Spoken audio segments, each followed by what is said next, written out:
All right, guys, let's get started tonight. Welcome to this week's episode of Talk, Taste, and Travel. We're super excited to have you guys joining us again as we finish our last destination in our Mediterranean wine region segment.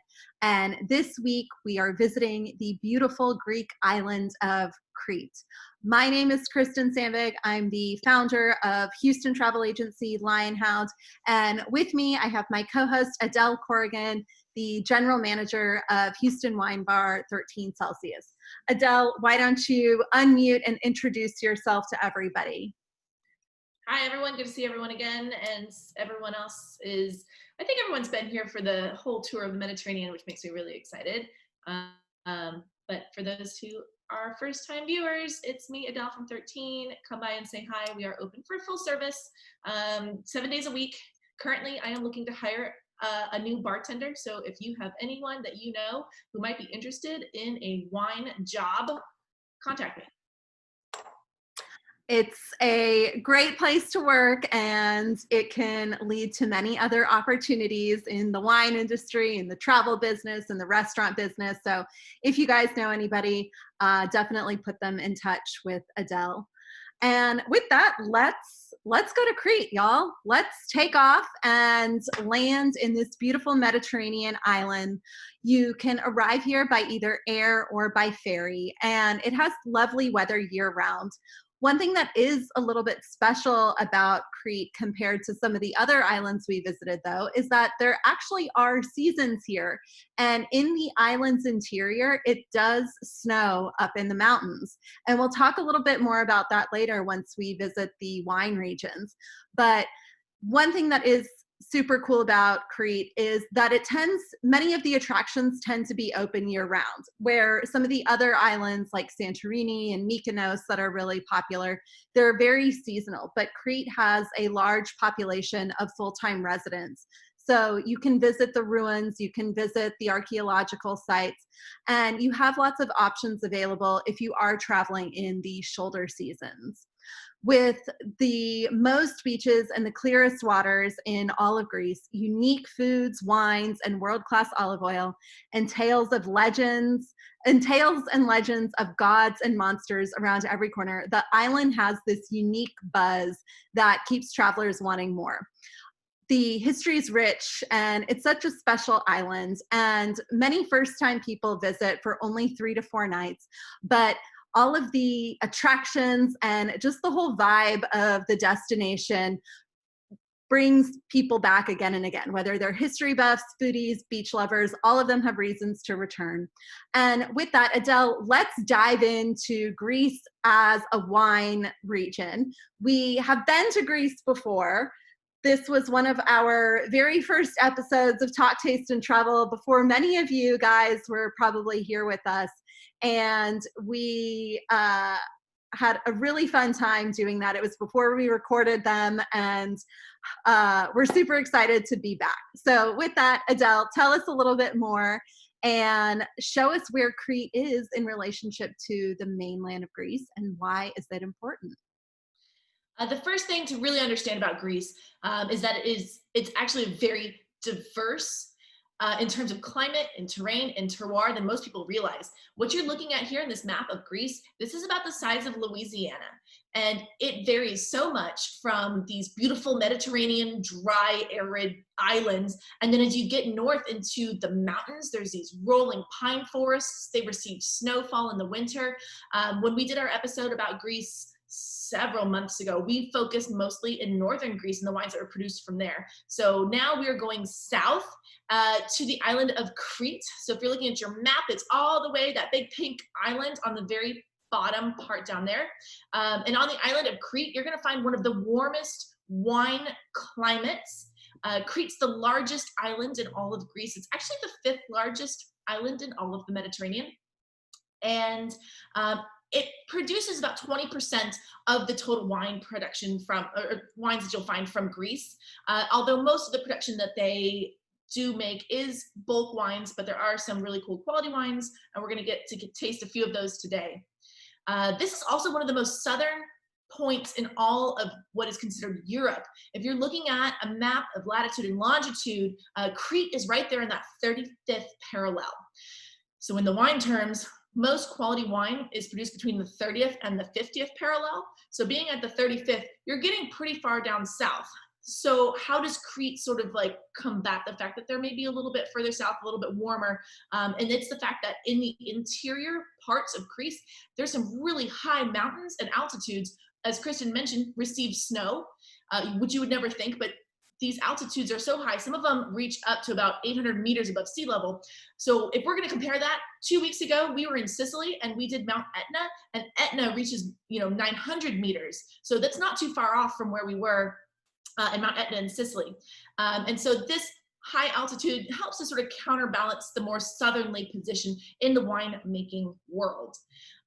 Today, a variety of styles of wine you'll find from Crete, specifically that of white wines. They make 68% of their total production is that of white wine, and most of them are crisp, they're dry, and they're pretty good quality. And if you're finding some red wines from there, they're going to be, brooding, and for the most part, they're lighter in color, but they pack a punch. A lot of the Greek reds are very well structured, but the color and concentration would make you think that it's a light-bodied wine. But a lot of them are pretty food-friendly. They're, more tannic and pretty bold in style. Interesting fact, a lot of the vines that we have in Europe, which then went even further into the New World, passed through Crete. Crete has some of the oldest wine producing regions in the entire European continent. The grapevine has been seen for 4,000 years of cultivation, systematically over and over again, finding those perfect vineyard sites, those perfect varieties that work just great in different aspects. And there's actually evidence of one of the oldest wine presses in all of Europe that's located in Crete, dates back over 3,500 years. On top of this rich cultural history, I mean, it's really interesting to see like why Crete is such a great travel destination. Kristen, tell me more about some more like history and interesting things that Crete has, and also why Crete and the Cretans aren't too different from us Texans when it comes to hospitality. Well, we'll actually get into that a little bit later, but Crete is a super special destination to visit in the Mediterranean. And I think because it has such a rich history and it's changed hands so many times throughout the course of history that it really is a unique island. And lots of the attractions, once you're there, you can almost see the layers of time, whether there's Turkish ruins, remains from the Ottoman Empire, from the Minoan civilizations, Venetian architecture. It's all kind of in there, and you can see it as you're exploring. We have a guest with us who I'll introduce in just a little bit, and she'll tell us a little bit more.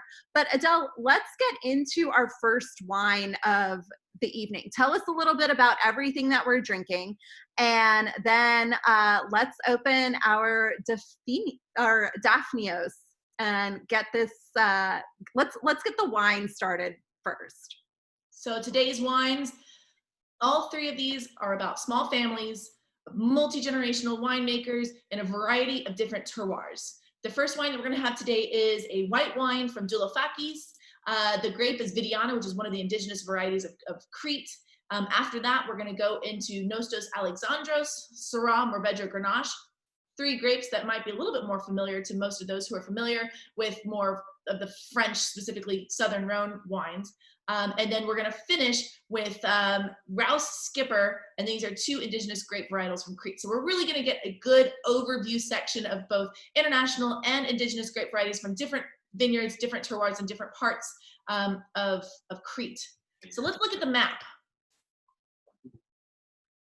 So here's Crete sort of blown up. There's four main different regions that you can visit if you are going to visit some of the wineries. But most of the wineries on the island are located in, and this is where the Greek words are going to come in, but this is Kana. Kristen, I mean, if I'm wrong, but it looks like CHANIA, but I think it's Kana. And CHANIA. CHANIA. Thank you. Thank you. Yeah. So most of the wineries are going to be located on CHANIA. And then also, if you're looking towards the middle, there is, towards the middle and the top, there is Erekion, which looks like Herculean. But the three wineries that we're going to visit today are from these two main areas further into the west and then sort of towards the very center of the island here. The real heartbeat, though, is definitely like in the very center of Crete. These are where some of the terroirs have been recognized, and grapes have been existing here for ages. About 90% of the total production comes from that central region. You're really going to get a really cool sense of like the Cretan terroir. Also, we're going to talk about some cool food and gastronomy, and of course, you know, the lovely Cretan hospitality and that sense of welcoming whenever you go to visit. So let's talk about our first wine today, the Douloufakis Daphnios. So the leap over the past few years of quality wine has really been an interesting thing to witness. A lot of production from Crete, and when it comes to wine, has been rocket fuel. It's been highly oxidized, it's been bulk quantities, and it's really not that great. But over the past few years, some successes have been attributed to a lot of the younger generations getting educations in enology or whatever, studying abroad, and they're bringing back new innovative ideas. They're cleaning up their parents' wineries, they're bringing in new technologies, and compounded with an explosion of tourism to the area, a lot of like foreign investments have come in to invest in some of these smaller wineries and really turn around Greek wines. And I think that this is a really cool example of one today. Adele, I'm so glad that you chose this wine to represent Crete white wines, because I just popped this into the chat box, but this is a wine that you've carried at 13 Celsius for years. It's been on and off the list for at least the past, 7 years, from back when I was working there.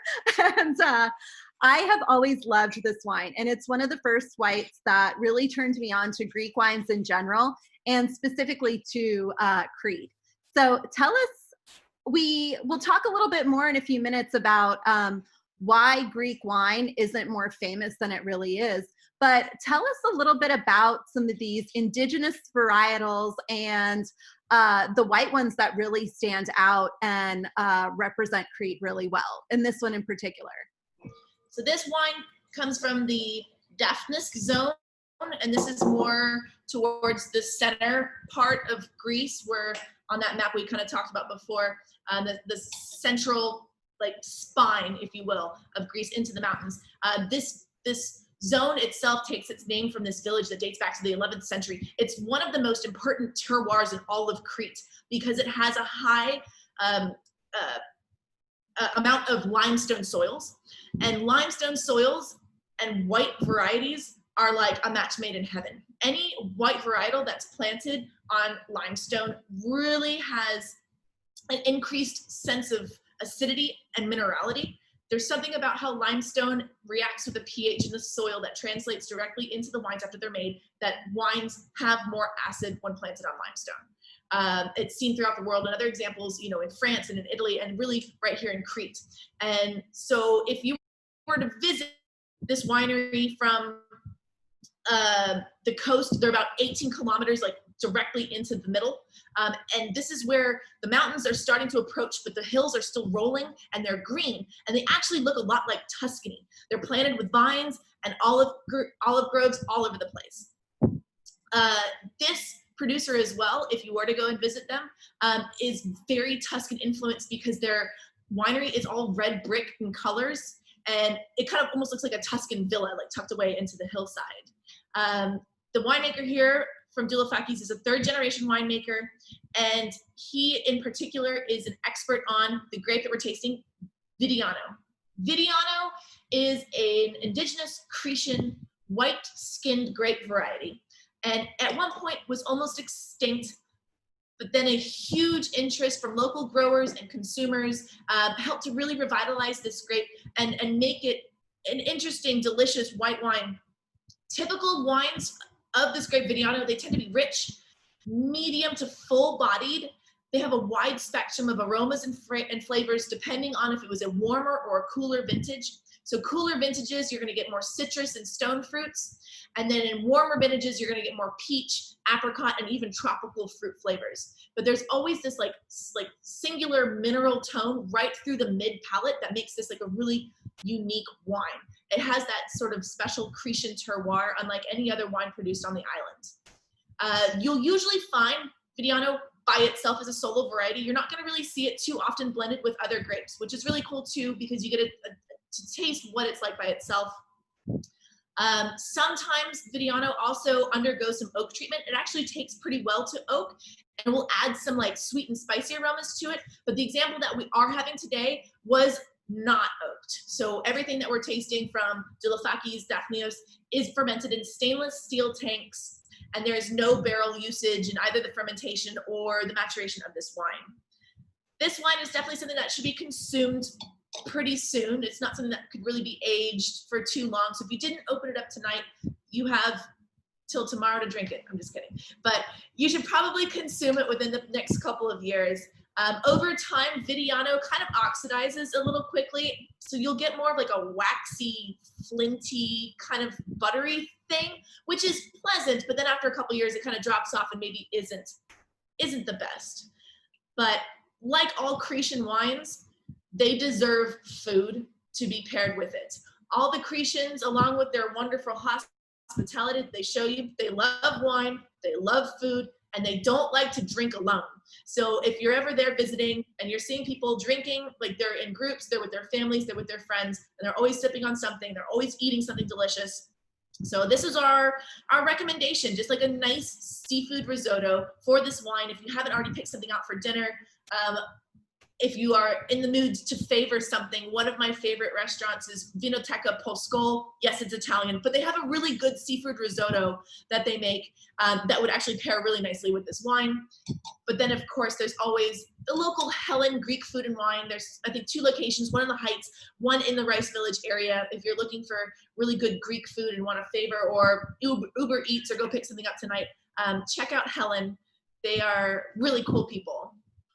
Well, I want to jump in real quick and just let you guys know that some of the recipes that I shared, the recipes that I shared for the show tonight come directly from this winery. And so this is actually the seafood risotto that help me, Adele, Dilophaces.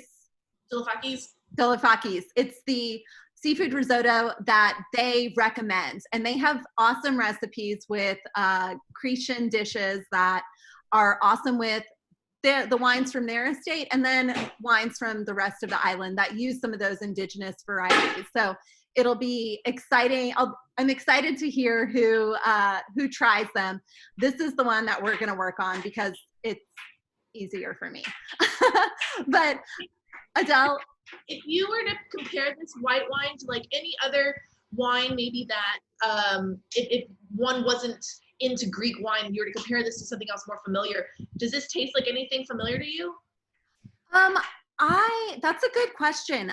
There are parts of it that actually remind me of like Orvieto and some of the central Italian white wines where there is that minerality there, but the stone fruit and the tropical fruit notes stand out. So I think Italian whites, and then I would also say, I think that's the first thing that really comes to mind. I can't think of anything else.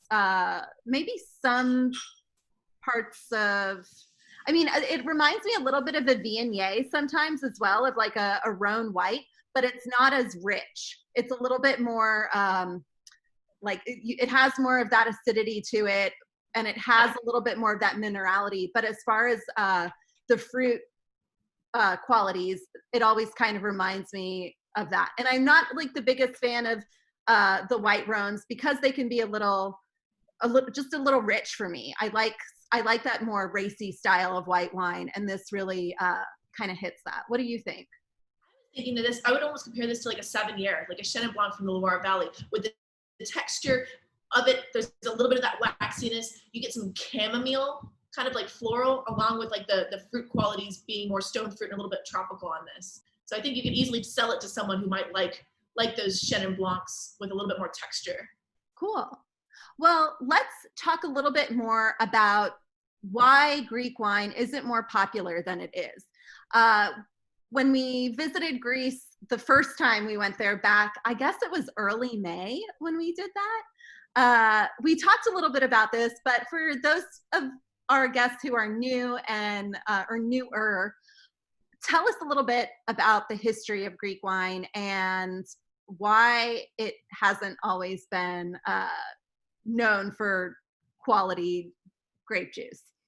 Well, just like when we were exploring wines from like the Middle East and Eastern Europe, you know, these countries and these places in the world have been cultivating vine and making wine for thousands and thousands of years. And it's like, why aren't they more well known? Like, why do we drink the wines from Bordeaux and Burgundy and California and stuff like that when like technically they've been doing it longer here? And it's a series of, for some reasons, or some excuses will be like a political blah, blah, blah, whatever was going on. But in Greece's case, there's two main reasons why you really don't see a lot of Greek wines. And that's because they have a really bad reputation due to something that they produce called retsina, which is a type of wine that's infused with pine resin. So it has this weird, piney, smoky, burnt kind of thing going on. And a lot of people, that's their one and only experience with Greek wine. And they think that all the Greek wines taste like that. But in fact, they don't. And as I had mentioned in the very beginning, like there is a huge array of different terroirs and styles of wine that is produced from, you know, whites, reds, even orange wines, sparklings of all different spectrums. And Retsina really soured the market for what quality wines are. I've only had like one or two Retsina ever. It's usually a Greek fest. But to be fair, and I've had it before, ice cold, like almost like about to be to the point where like maybe you put it in your freezer and it's like about to start to actually like freeze inside the bottle. You have to have it cold enough where you can't taste it. Yeah. Super, super cold, so you can barely taste it, but then that with like briny feta and olives together actually tastes pretty cool. But other than that, throw it away. Well, I think one thing that we really do try to do with these shows is challenge our guests and our viewers, they're what they traditionally think about wines, and challenge them to try new varietals and new styles of wine, and even in familiar regions. And when we choose the wines for the show, we always want to recommend stuff that might get you to think a little bit outside the box, but is still quality juice. And there's a reason that we haven't chosen to share any Retsina with with you guys. If anyone's ever curious, Phoenicia is like the only place in town, the Phoenicia market downtown that I know that carries it. And they carry it in the small bottles too. So you don't have to actually purchase a whole giant bottle and something that you'll probably have a glass of and then throw away. Good to know. So now you guys know, if you ever want to try, if you're really, really curious, that's where you can go get it. Well, another reason that a lot of people don't know about Greek wine too, that I just want to mention, is that a lot of the words are difficult to pronounce. The regions, and sometimes even like the labeling on the bottles, they'll put in Greek characters and Greek alphabet, and no one knows how to read that. So that you don't know what you're getting. If you're just the average consumer perusing the shelves of your local grocery store looking for wine, like you're going to skip right over it because you don't know what it is. But now they're starting to actually label things in English and in tasting notes on the back and putting little descriptors, and I think that helps. I agree. I think that makes things that aren't super familiar a lot more accessible when you have those reference points that just make it a little bit easier to kind of take in. Well, let's continue our journey. This is just the first wine that we're getting into today, so we'll have plenty of opportunity to talk a little bit more about Greek wine later in the show. But I want to introduce tonight's guest, who is joining us from New York, I believe, unless she's still in Massachusetts. But Maria Merrill, she was with us when we visited Israel and Lebanon a couple of months ago. She is a senior travel specialist with Artisans of Leisure. And Artisans of Leisure this year was named by Condé Nast the #5 tour operator in the world. And in 2018, they were the #1 tour operator in the world. Maria and I have known each other since we were preteens, and she's from Houston. She went to Duchenne with me, and Greece will always be her first love as a destination. I remember Maria visiting Greece when we were sophomores in high school and coming back and just loving it. So I'm super excited to welcome her this evening. Maria, I would like to invite you to unmute yourself and say hello to everybody, introduce yourself, and and then let's talk about Crete. Hi guys, I'm Maria, as Kristen introduced. Thank you so much for having me back. I'm really excited to talk about Crete tonight.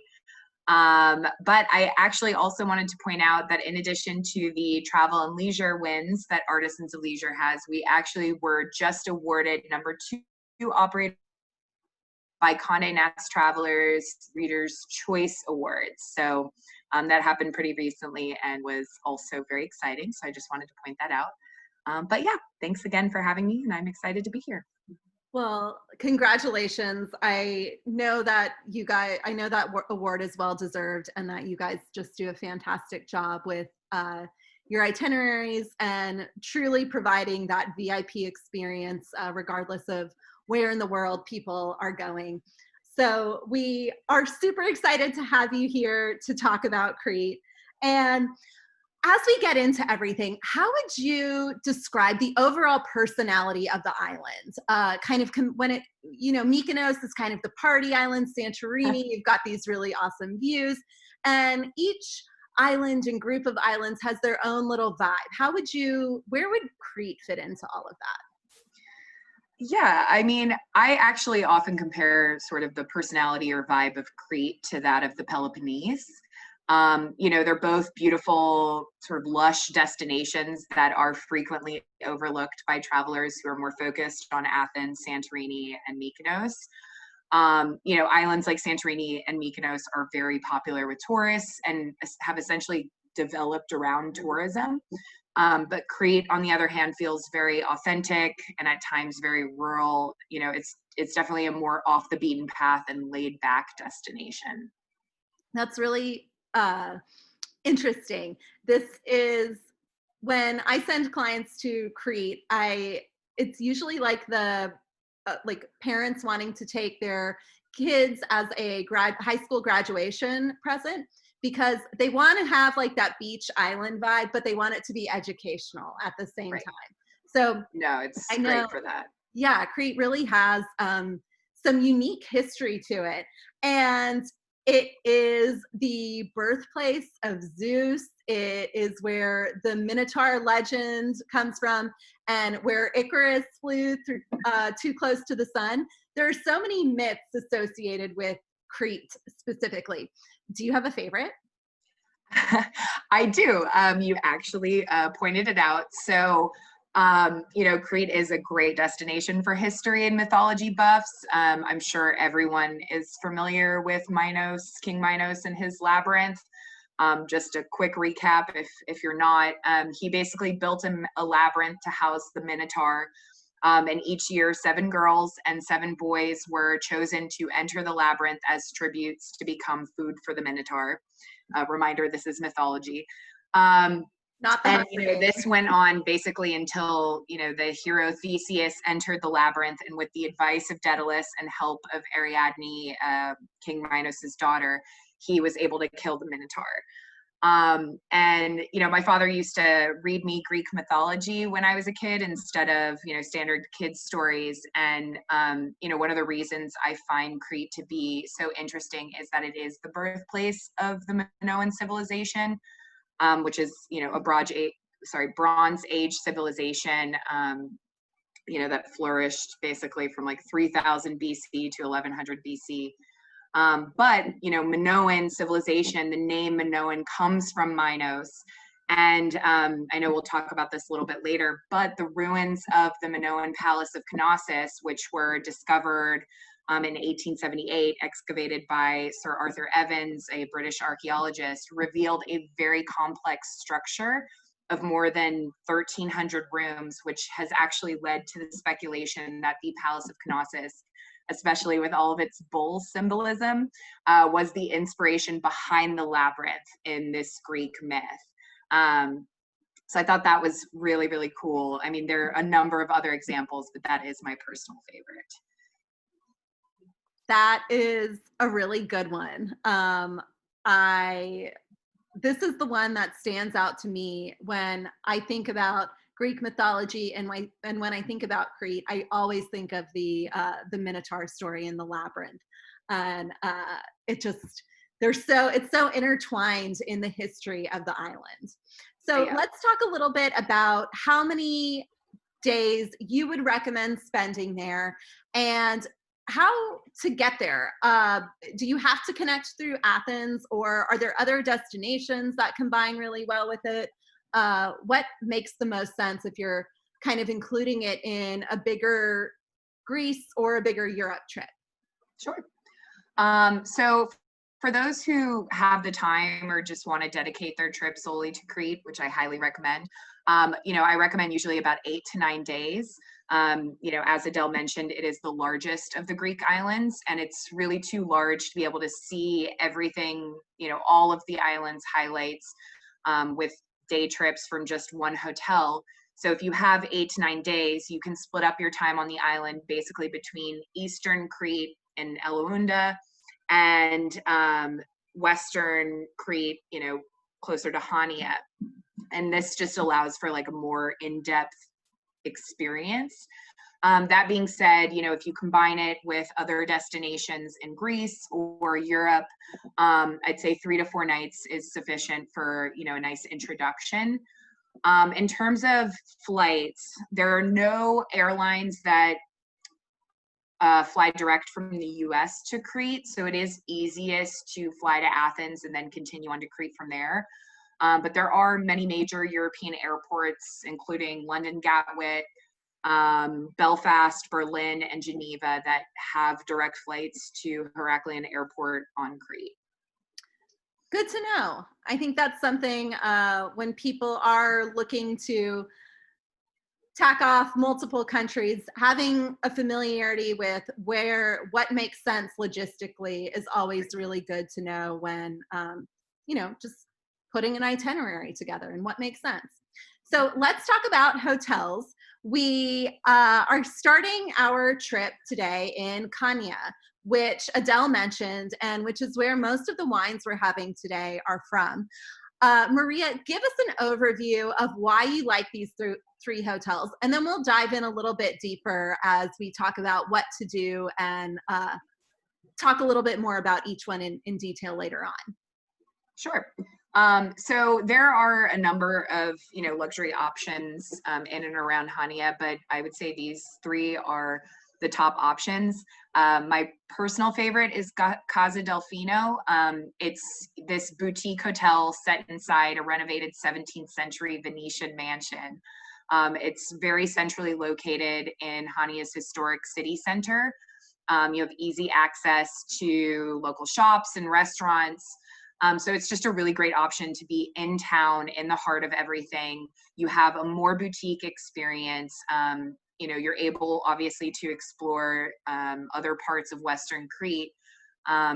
But overall, I mean, it's been run by the same family for 6 generations. And I think it just provides this really wonderful sense of place, and it's this more intimate, unique experience. But that being said, for someone who wants a more beachside, beach resort experience, Dome's NORUZ is a great option. It's an autograph collection hotel. It's only about 10 minutes from Chania's historic city center, and it's right on the beach. It has easy access to a public beach, as well as a number of other great facilities like several pools, a spa, and it's a newer luxury option. And they do not allow children. I think the cutoff is 16 years old, under 16 years old. So this is a really great option for couples or adults, that are traveling with friends that don't want to be surrounded by kids. And that's kind of where I think the Minoa Palace steps in, or, that's the differentiating factor for Minoa Palace. It's similar. It's a beachfront resort overlooking the Aegean Sea. You know, spas, swimming pools, all of the great facilities, but they also have a kids club and they cater really well to, they're very family friendly. So it's a great option for families. It's a little bit farther outside of CHANIA city center. It's about a 30-minute drive, but it's a great option for families that want more of a beach resort stay.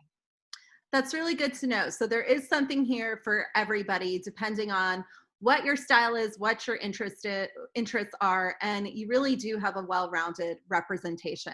So let's talk a little bit about Domes NORUZ, and then what are the top 3 things that you like about it, besides it being adults only with an asterisk, and then let's get into some of the sightseeing that is around and that you can do in CHANIA.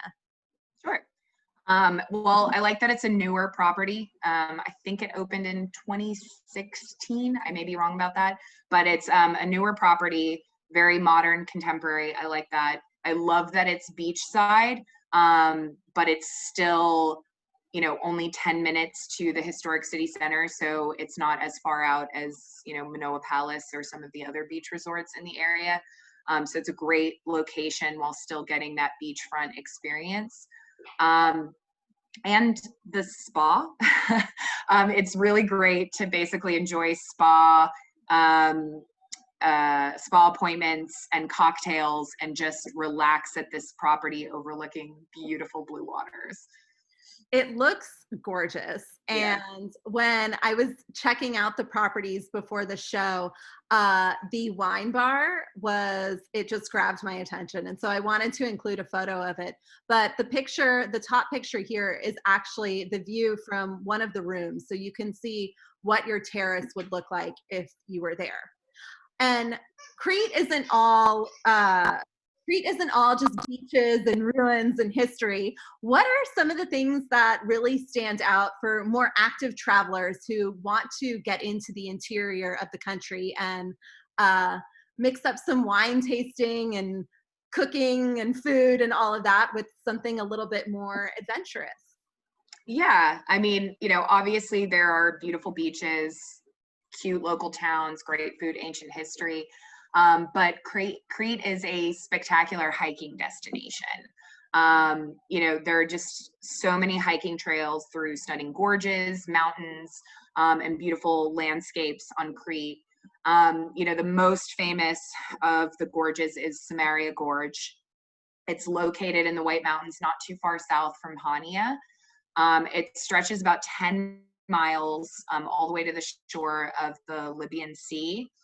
You know, and it's a great hike. I mean, it is long. You don't have to do the whole thing, but it is worth it if you're willing to do the whole thing because it's well marked. It's beautiful along the way. You might have the opportunity to see Cretan goats and various bird species. And then when you end the hike, you know, you end at a beautiful beach and you can go for a swim in the sea. You know, another notable hike that I just want to point out is the hike to Balas Bay. It's lesser known, so it's far less trafficked than, you know, the Samaria Gorge hike and other popular trails.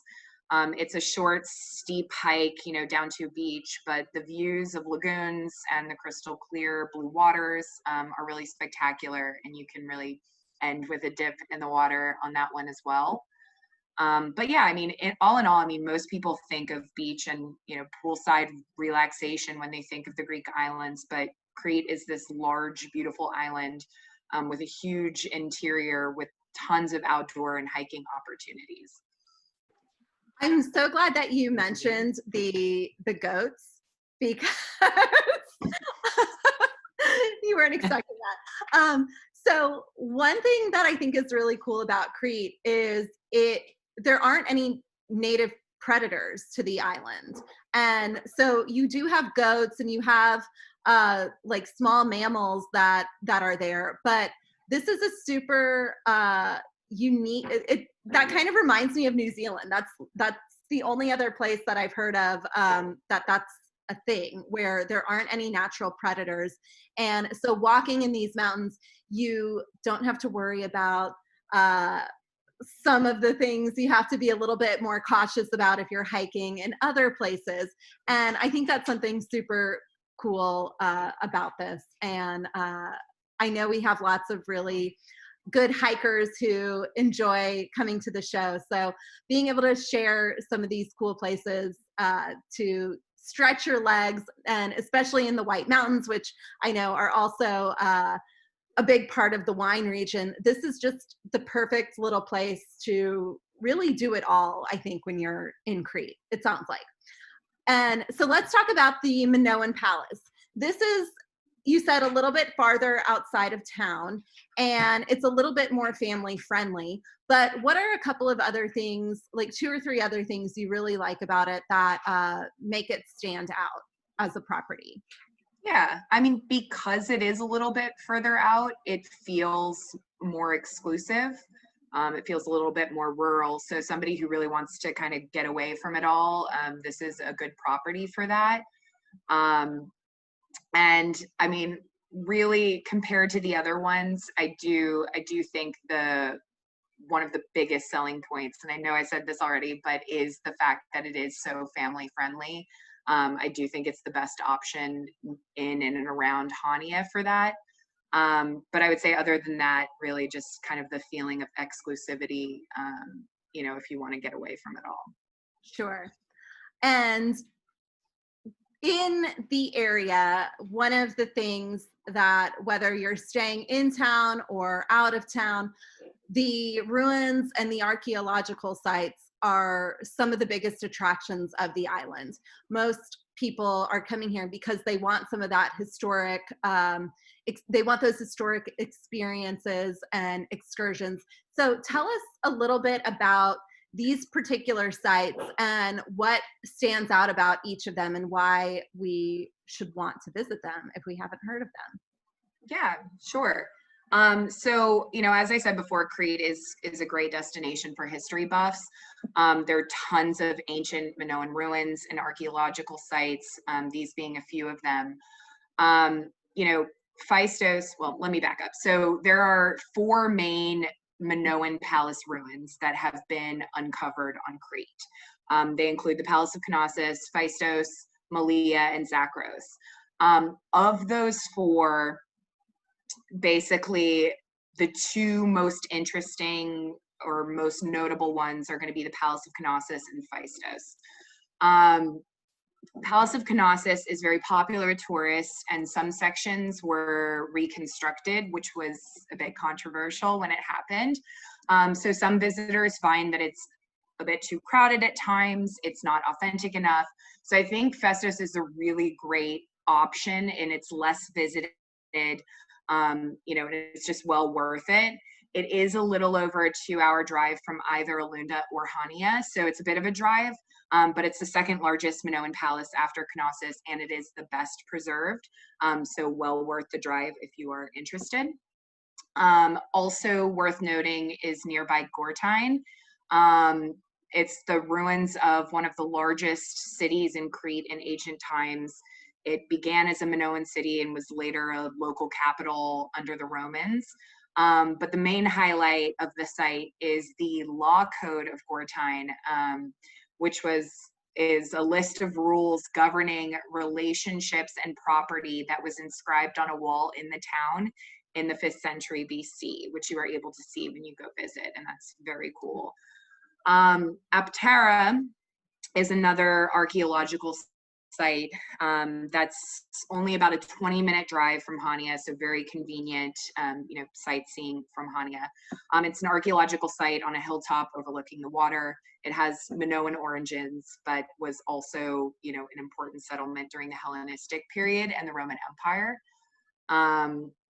So yeah, I mean, as you've mentioned and I've mentioned, in addition to these ancient sites, there are tons of other things to do, great culinary and cultural touring options, but we can get into those later. Okay, so if you only had 3 or 4 nights, what are the can't miss things to do to get travelers feeling satisfied with their visit to Crete, but also like leaving them wanting a little bit more? Yeah. So I would say, you know, it depends on the traveler's preference. But for a good introduction to Crete, you know, most travelers stay a few nights in Alunda. And I know we're going to discuss, you know, some of the must-see highlights of Eastern Crete a little later. So, you know, I can address that later. You know, but for someone who's already been to Eastern Crete or, you know, is interested in a little bit more in-depth culinary or cultural touring, staying a few nights in or near CHANIA is a good option. And I think these sites, in addition to the Palace of Knossos, are really worth seeing, as well as the historic city center of CHANIA, where you can see, you know, a lot of Venetian and Ottoman influence. Oops, sorry about that.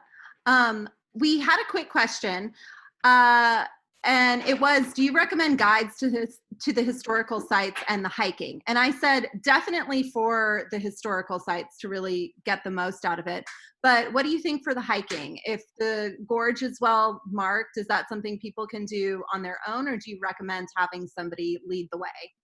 I mean, technically it is something that you can do on your own if you want. I generally recommend, you know, having a guide for pretty much any touring, hiking, and activities. Just because hiking through the gorge, you know, as you're seeing local wildlife, a guide, you know, specialist guide would be able to point those out to you and give you the information on what you're seeing, any history along the way. So, yes, I recommend a guide for hiking and visiting all of these sites. You know, as you mentioned, especially with these sites, there's just so much history, and having a guide there really elevates the experience. Definitely. And then we have another question. If you're staying for an extended time, do you recommend renting a car? Well, yes and no. So I mean, I work for a tour operator, so we arrange like, all of your transportation. Yeah. So I recommend hiring a driver in a private car. However, renting a car, I think, is pretty necessary. If you're not hiring a guide and driver or a tour operator to arrange your services for you, then yes, in order to be able to get around and see all of these sites, you should rent a car. And this is a wine show, so you do enjoy your wine more when you have somebody else driving for you. So officially, excellent point. We always recommend hiring a designated driver. Well, let's talk a little bit about the last property, which you said was your favorite, and tell me why it's your favorite, and then we'll talk about something I'm super excited to talk about. Yeah, so I mean, it's a small, intimate property, which I generally, you know, I personally tend to prefer.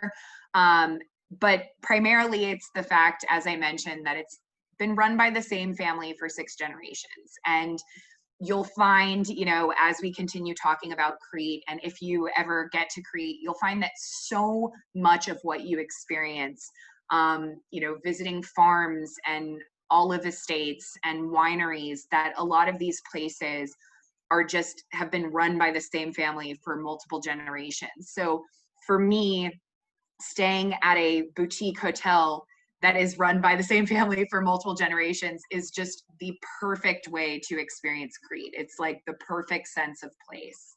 So that's why it's my favorite. I totally get that. And I think one of the things that we always like to feature here on the show are wines that come from family-owned vineyards and from people who have been doing that for a long time. And this just totally is in line with that, having that authentic feel and being able to stay somewhere really beautiful and feel like you're really on vacation, but also have an immersive experience. So you mentioned the Biolea, am I saying that right? Yeah. Olive oil, and we shared one of the recipes from them with for our second wine of today. And before we get into our second wine, tell us a little bit about why this place stands out and why this olive oil is such a big deal. Sure. So, there are many olive estates on Crete, but Bialea is an organic olive estate, and it's in a pretty dramatic setting on the edge of a gorge, Roca Gorge. So it's beautiful, beautiful, stunning setting. It was founded in 1817. It's been run by the same family for 6 generations. So, we really like to arrange tours of this estate for our clients so they can meet the owners, learn about the olive oil making process, how they crush the olives with stone mills, cold press the paste to extract the olive oil. But this company specifically also crushes the olives with lemons and bitter oranges to create various zesty blends. And then after the tour, you get to sample some of their olive oil. So it's really great experience that I highly recommend, and we arrange all the time. That sounds really fun. We did have a quick question about the previous property. If you're staying there in the Old Town, how easy or difficult is it to get to the nearby beaches? To get to the nearby, what was that? Beaches. Pretty easy. I mean, you can either take a cab, or, if you're with Artisans of Leisure, we'd have your private driver take you. So it's not difficult. I mean, you'd be going to a public beach. But honestly, Crete has a number of beautiful beaches. So it's actually worth, renting a car or hiring a driver to take you out to some of the more remote, less visited beaches. But it's pretty easy if you have a driver or a car. Well, and it sounds like if you wanted that Old Town authentic experience in CHANIA, you could do that, and then and if you have the time and move to Eluanda, where we're visiting a little bit later, you can do more, you can stay at a beachside property there. That's spectacular, right? So with that, we'll come back to that in just a few minutes. But while we're in CHANIA, let's continue on to our second wine.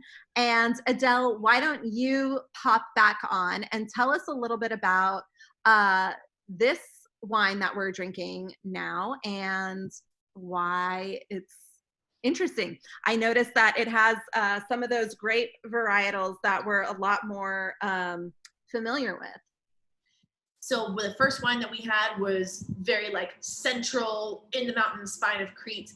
This one is right outside of CHANIA in the mountains of Western Crete. This is a very, very cool winery.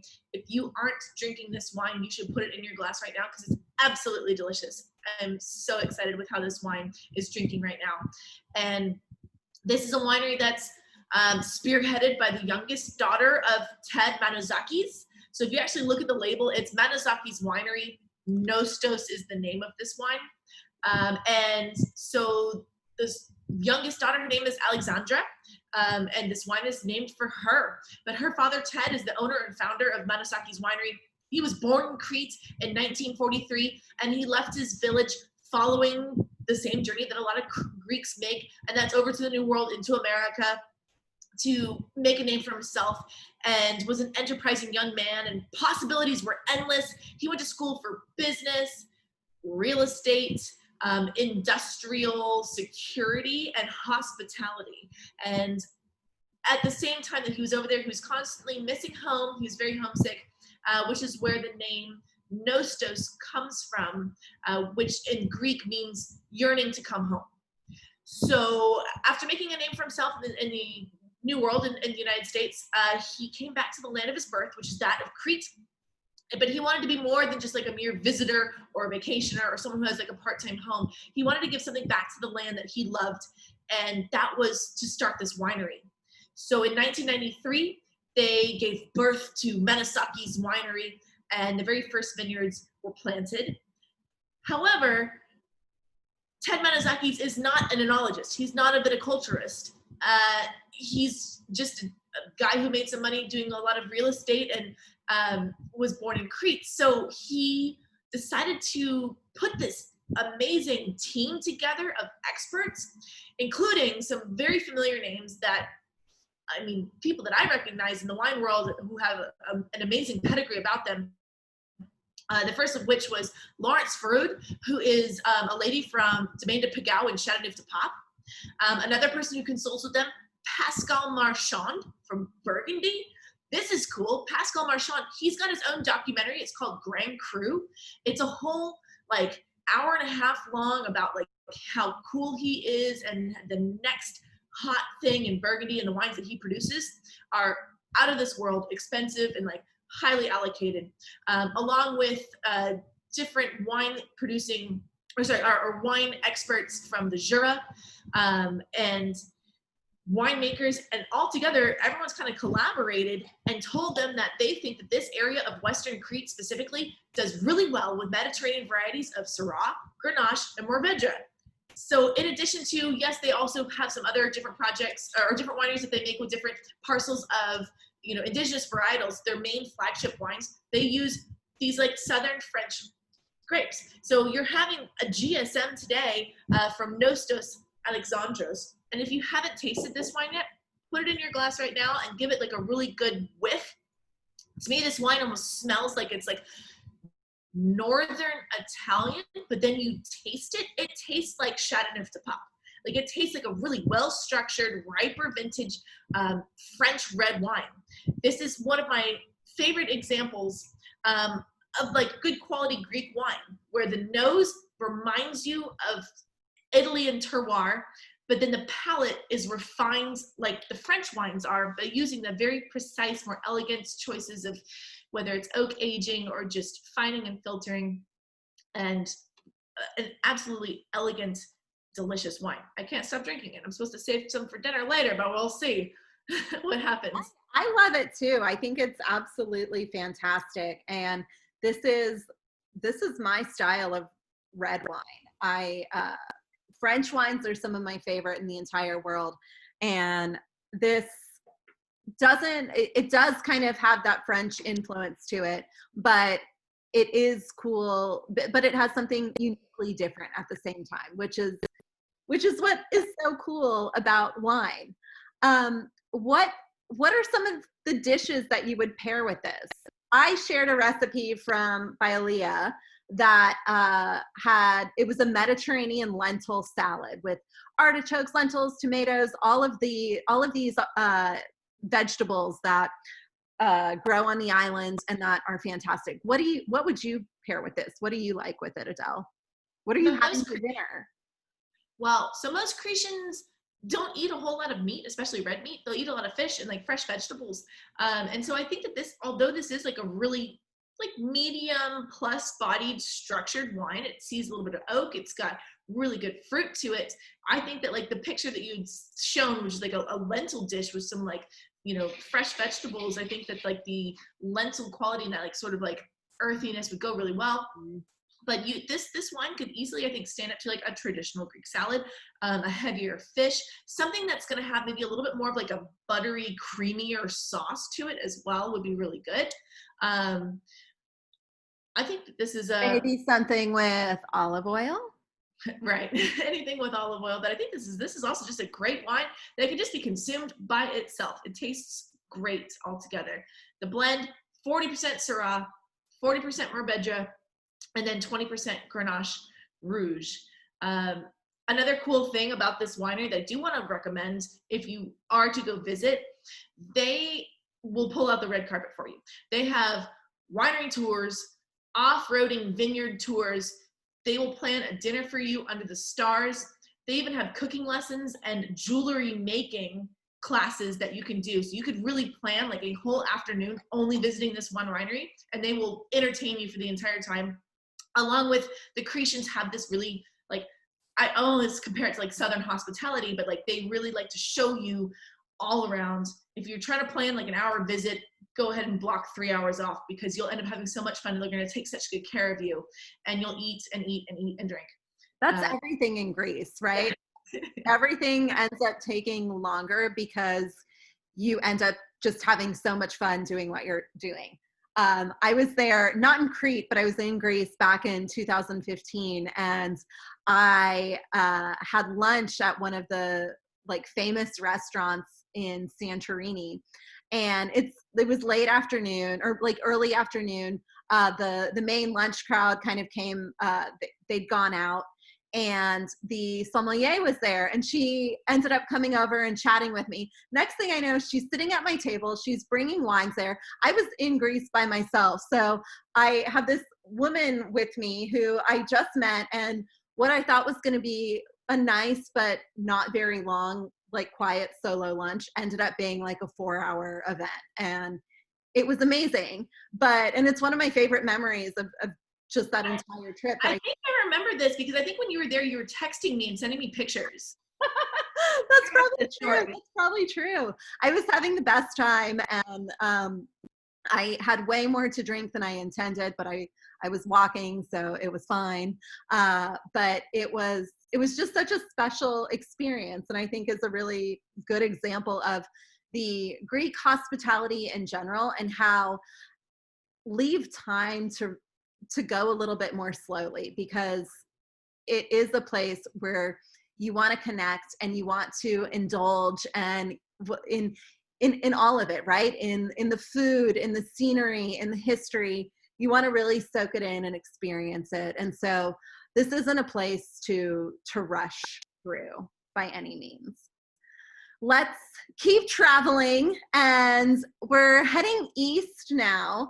And this is the place where we are going to end our trip in Greece today before getting into our last wine. And this is the other place that Maria and Artisans of Leisure, Eluenda, recommend for experiencing those Minoan sites, for tasting the amazing food, and for the beautiful beaches. So Maria, when you're pairing Eluenda with CHANIA, tell us what property you love and what activities make more sense visiting from this location than from CHANIA. Sure. So in Eluenda, Blue Palace is the best hotel. It's a luxury collection hotel. It's set along the coast, overlooking Mirabello Bay and Spinalonga Island.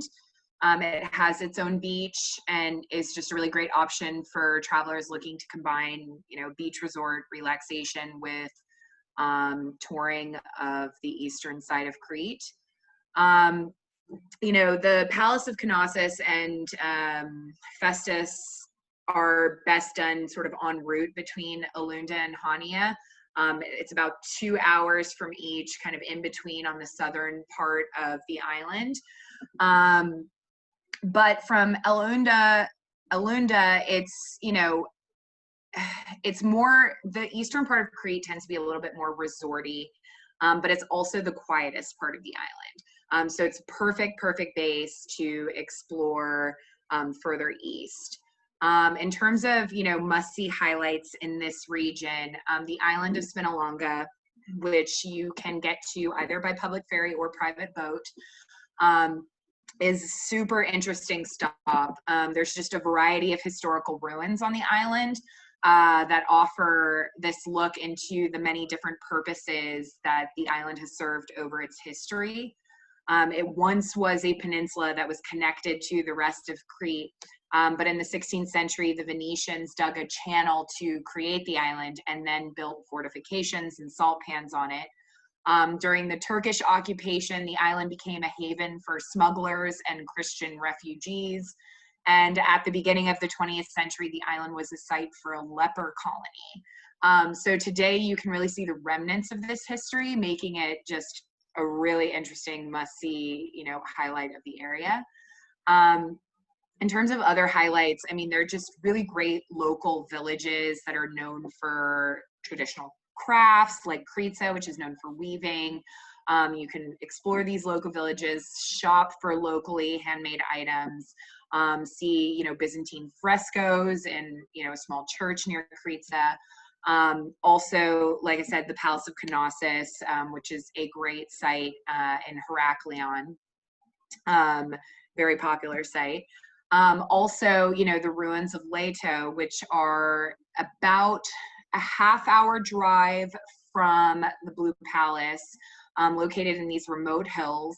It was a Doric city, so there you can see remnants of a theater and a temple, but really the location itself is really beautiful and worth going just for the vistas. And then, from there, as you head further east, tons of beautiful beaches, small towns. The Lasite Plateau is a really beautiful region where you can also visit the cave where the Greek god Zeus was born. And then also, further east is Toplo Monastery, which was an important religious and historical site founded in the 15th century. And the monastery actually also produces olive oil and operates a nearby winery, so that makes for a fun day as well. Are there any wine? I know there are some famous wine routes in mainland Greece. Do you know if there are any in Crete that really stand out? I mean, not wine routes in, I think, sort of the typical sense, but there are kind of these wine routes, I guess, sort of in the Heraclean region, which Adele has talked about a lot, where you find, a lot of age-old vineyards where you can visit a lot of these vineyards in the same day while also visiting local villages, culture sites, and, old monasteries. But just kind of in general, there's so many wineries on Crete that a winery visit and tour can really easily be arranged almost anywhere you go on the island. I usually like to arrange the stops at wineries depending on what the client wants, along with what their touring is and what they're doing that day and what makes the most sense. For sure. And we did have another question. We haven't touched too much on the south side of the island. Do you have any recommendations on the best highlights along the southern coast? Yeah, so actually I did. So a couple of the sites that I was talking about, the ruins of the Phaistos Palace, as well as Gortine, are closer to the southern coast. Sorry. Also, Samaria Gorge is basically the path, the trail. It leads out onto the southern coast, and that's kind of south of Chania. So a lot of these places that we've talked about are actually kind of on the southern region of Crete. So it sounds like Chania is kind of the place to base if you want to do it all, at least in the beginning. Yes and no. I mean, it really depends. I mean, you can't really do any of the sites on the eastern part of Crete from Chania. It's just way too far to drive. So that's why I usually like to recommend for anyone who has the time and wants to, really spending a lot more time on Crete. So you can stay in both Chania on the western side and Alunda on the eastern side. And then, when you transfer, that day from those, you can do some of those sites along the way, like Phaistos and Gortine or the Palace of Knossos. Those are best done en route. But yeah, I mean, it's such a big island that it's very unlike a lot of the smaller Greek islands where you can do everything on the island basically from one hotel. It's best to allot enough time to really explore the island if you are able to do so.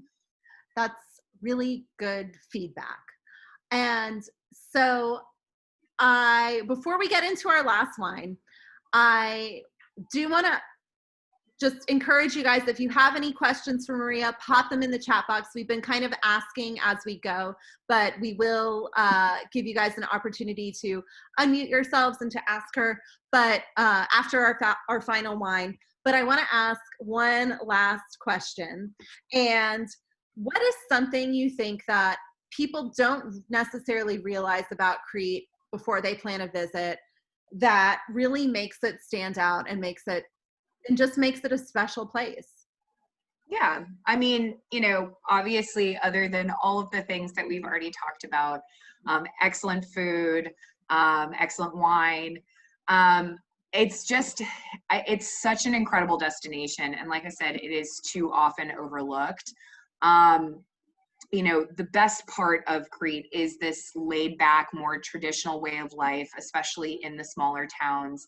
And the best experiences are kind of what you touched upon earlier, where you go at a slower pace, you sit back, enjoy fresh local cuisine at like excellent family-run cafes and restaurants.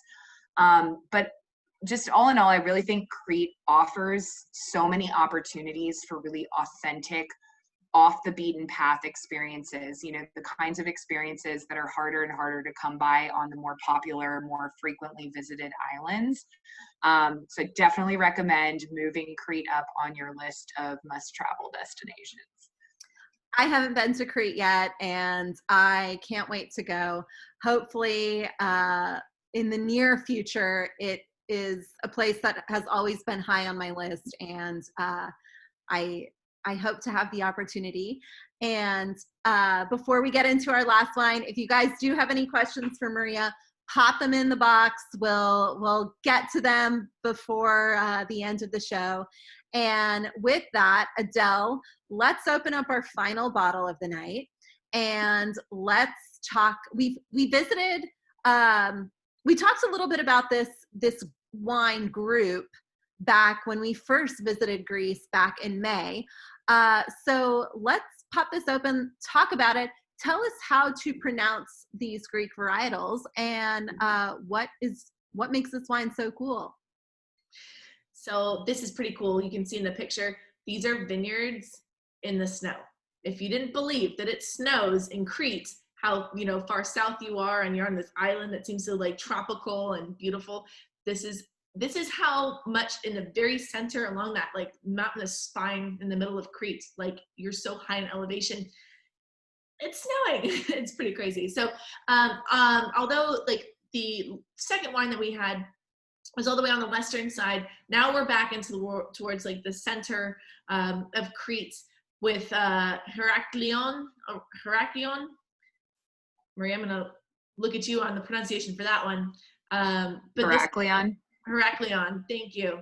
So this is a winery that's just like 25 kilometers further inland from Heraklion, and very close actually to the very first wine, Dilophates. They're pretty close together if you look at them on a map, but it actually takes you like 45 minutes to drive between the two because it's twisty, windy, up and down roads into these like, you know, mountains on these little dirt roads.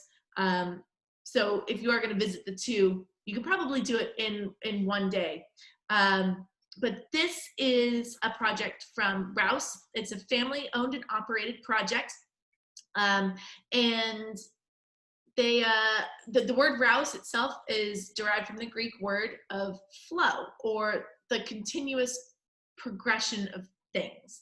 This family's committed to the production of wines using indigenous varietals. So unlike the second wine that we had, which was the first red wine in the tasting, and this one here only uses indigenous varietals. And so the two grapes that we're going to taste today, Kotsafali and Mandalaria, I believe are the pronunciations of those two. And you'll see that if you look at the bottle on the very front, underneath the word skipper, it's got both of those grape varietals that are on there. And these are traditional Cretan grapes that are really only found on this one island in the entire world, really. Maybe a few other parts of Greece might work with these, but mostly Crete is known for these different grape varieties. These, again, were some that were like on the verge of extinction, but then just due to like interest of like other winemakers and other tourists coming in, they've revitalized a lot of the different vineyards and then brought them back. And now they're slowly gaining recognition throughout the rest of Greece. The winemaker here, Dimitris, he was educated in Bordeaux. So another one of those examples of like where a lot of French foreign investment and education has played a lot of part into making really cool wines and really good quality wines here in Crete. This winery has been around since the early 2000s, so they're a fairly young project. And these two grapes, let's do like a little deep dive. Let's talk about the first grape, Kotsafali. This is the benchmark red variety that's celebrated throughout Crete. You're gonna find a lot of this one along with another grape called Liatico as the two main kind of like red grapes that are grown throughout.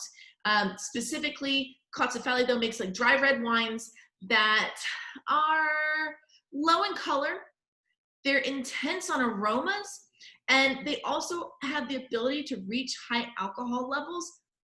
However, they're kind of soft and tannin.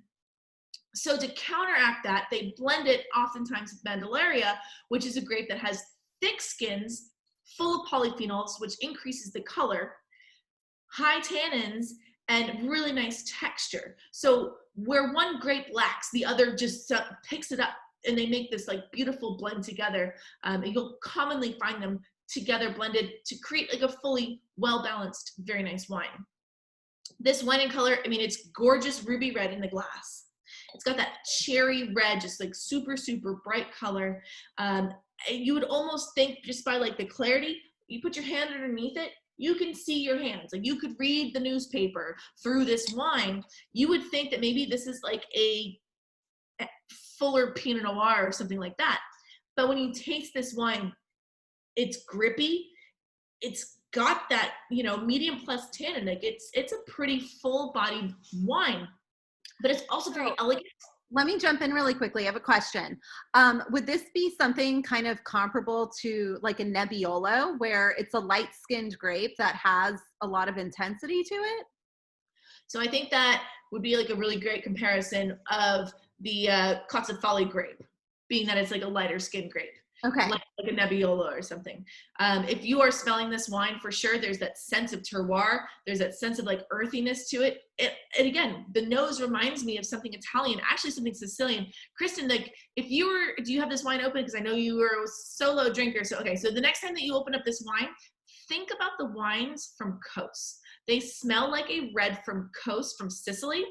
But on the palate, again, it tastes like a really refined, elegant French wine.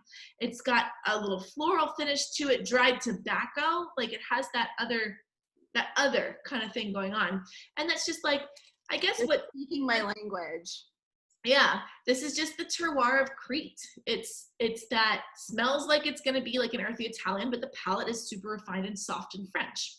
I love that. Yeah, I think you'll really, really enjoy this wine. I enjoyed this wine very much so. And I think this wine also has a great aging potential. This might be one if you didn't open it up, but you want to like wait a little bit. This can That's how I decide my wines. I'm like, which one do I think is worth like hanging on to for a little bit longer? So we'll see. We'll see. But if you are drinking this wine tonight, I think that a great pairing for this one is going to be like your classic grilled lamb or some sort of grilled red meat that has rosemary, some good char to it. That's our food pairing. Yeah, just like grilled lamb chops. Tonight, I know you asked what we were making. We're going to do like a Greek spread. We're going to do like a traditional Greek salad with like the feta, and tomatoes, olives, and cucumbers. And then we've got some ground lamb. We're going to do the kofkas, like kind of like what are they, like grounds, little patties that we kind of grill, and they're seasoned with cumin and cinnamon and stuff like that, with a tzatziki sauce. I'm gonna do like a spanakopita rice, which is like a spinach lemon rice with fresh dill, and I think we got some like hummus and some cheese. And inviting my sister to come full experience, the full platter with the big Greek dishes and everything. It sounds delicious. Yeah. Well, this is, I can't wait to try this wine. It sounds like something totally up my alley, and I'm super excited. One of my favorite things, like since we started hosting the show, is how like well-rounded my wine collection has become, because I have so many wines that I don't drink 3 bottles in a night. And so I hang on to some of them, and then I revisit the show and the show notes and everything. And it's always really fun to kind of go back and to repair some of these wines that I've had for a few months now. So if any of you guys do that, it's just so fun it's just so fun to have like a little collection again of really cool, unique wines. Adele, I have one more question for you, and then I'm going to throw it back, and then I'm going to open it up for a brief Q&A. How does the snowfall affect the grapes that are grown here? And does Crete have any dessert wines or ice wines or anything that benefit from potential freezes? So snowfall happens in vineyards all over the world. It's like a natural thing that can happen. And as long as the snowfall happens after harvest, it's totally fine. The plant will come back in the springtime, like many other plants do. Dessert wines actually used to be very popular in Crete around the same time that they were known for making bulk wines that were in like mass quantity and like low quality. And they still make a few handfuls of dessert wines. They also make some interesting distilled spirits based out of grapes as well. But as of ice wines, not that I've ever heard of before, or anything that like, you know, capitalizes on the fact that there is that snowfall that happens. But I don't know exactly during the year if grapes are already all harvested, if they can wait long enough to do the whole ice wine thing. Which reminds me, when we did the New York Finger Lakes episode, we actually went into some really cool detail about ice wine and how it's made, which is uploaded on the YouTube channel. So if anyone's looking for a little bit more information, we learned a lot in that episode. Check out the video from the YouTube. That was a good episode.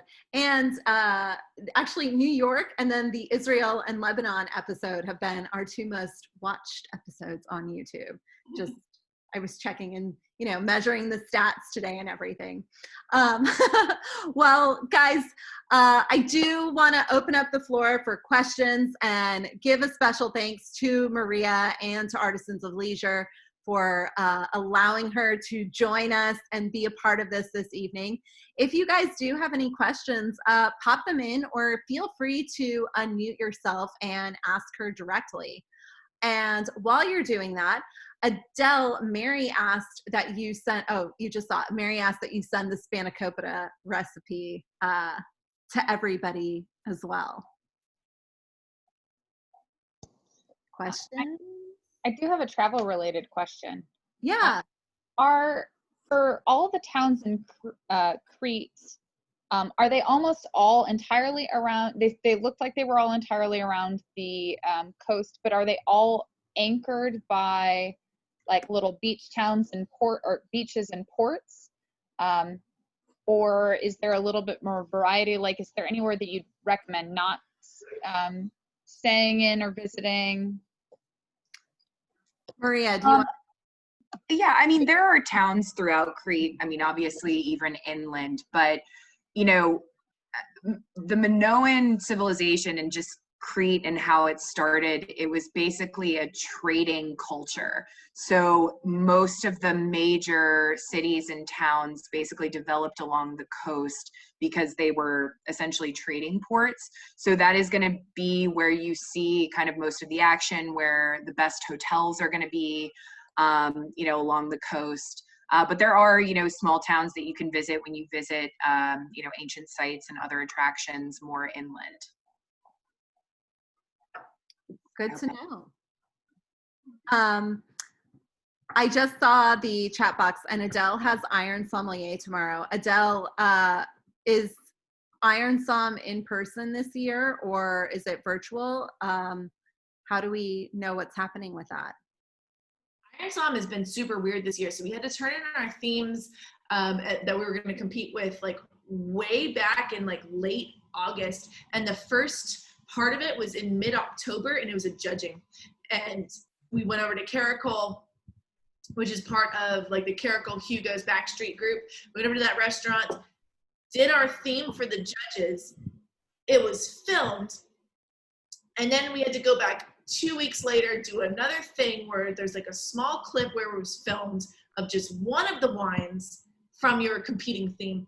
And then now tomorrow is the final and third part of the Iron Somm, and it is in person. People have purchased tickets. This is where things I'm still not quite sure, but I'm going to show up on time with a happy face. But they're starting at Backstreet. You do your tasting. People have purchased like tables. So they sit down at the table and they have like a flight in front of them of a bunch of different wines. And I guess one by one, the Somms are going to talk about their wines. Then they're putting us on a bus. We're going to Hugo's and doing the same thing again over at Hugo's for another group of people. I think because with like socially distanced and trying to keep the groups spaced out, they can only do a certain number at Backstreet and a certain number at Hugo's. Sure. Then after at Hugo's, we go back to Backstreet, do something else that is being like live Zoomed for those who wanted to purchase the kits and do it at home. And then they have the judging. So it sounds very complicated. I'm not very different. And for those of y'all who don't know what Iron Somm is, it is this yearly event benefiting the Periwinkle Foundation here in Houston, where sommeliers from all around town compete with a theme and 3 wines, and they are all trying to be the best. They are judged by sommeliers and other wine personalities, and then there's also a People's Choice Award typically, and it's a really fun event, and it's for a great cause. So we all wish you the best of luck tomorrow. I usually participate with Adele in this. I'm her assistant, and it's been something that's always been really fun. I'm not tomorrow, but best of luck to you. It's just us. Like there's no like, yeah, teams of people this year. Well, we hope you win. Keep us posted. Let us know next week. And with that, next week, we are getting ready for the holidays, and we are going to be finishing off the year visiting classic wine destinations. So next week, we are headed to Barcelona and the Priorat region of Spain. We'll also be incorporating sparkling wines from the nearby areas into the next few weeks as we gear up for the holidays. So you guys can pop in and purchase some sparkles if you do find something you really love. So we'll be exploring Cava as well. Then we'll be heading to Italy. We'll be visiting Verona and trying the wines of Amarone. We'll be tasting some Prosecco, some Soave, and then we will be finishing off our segment with the visit to Germany, where we'll dive into the city of Frankfurt and why you should pay attention to it, along with the reds and Rieslings that really make Germany a standout wine region. And before you turn your nose up at Rieslings, we will be playing with some really cool, really interesting, very dry Rieslings. Then our last Talk, Taste, and Travel of 2020 will actually be on December 16th. And this will be our holiday show. So we'll be taking a week off in between our last segment and our holiday show, our holiday party. And what better way to end the year than with a visit to Paris, Champagne, Burgundy, and some of the most impressive wine regions in the entire world. So we're super excited to just dive into these really, really classic wine regions, these super old world wine regions, talk about Christmas markets and spending the holidays in these places and what all of that looks like. So we're super excited. We hope to see you guys there. We'll have the wine list out by the end of the week or over the weekend. I'm hoping by tomorrow we'll have all the wines finalized, and then hopefully everything will be in-house by Friday so people can come and pick them up over the weekend. But I wait for the email before you come by, because as sometimes things take a little while for my distributors to officially come in, but the idea is that you would be able to pick up all 4 of the last episodes in one swoop. So it's actually going to be a 13 bottle case. Love it. I love a 13 bottle case. And we did have a quick question about the week of Thanksgiving. We are doing a Talk, Taste, and Travel the week of Thanksgiving. We know lots of you guys are going to be spending time with your family, and since we are assuming people might not be as comfortable going out and about the night before Thanksgiving the way they typically are, it's usually a really big bar night throughout the year. Everyone has Thursday off, they're relaxing, they're with family. So that is going to be the week that we visit Italy. So we'll have some awesome wines. If you tune in for the Amarone and hang on to it for Thanksgiving Day, it would be an awesome pairing. And we really just want to make the next 4 shows super special for all of y'all as we finish up the year. So bring your friends, bring your family. It's going to be super fun. We've been talking about these destinations for a while and finishing off the year with just really, really classic, really awesome wines. So we're super excited to have you guys. Stay tuned. We'll have an email out by Friday at the latest with the updated information. And we'll see y'all next week when we take off for Spain and head to Barcelona. Bye, guys. Have a good one. Thank you. Thank you again, Maria. Great to have you. My pleasure. Expertise. Bye. Thank you. Thanks, guys.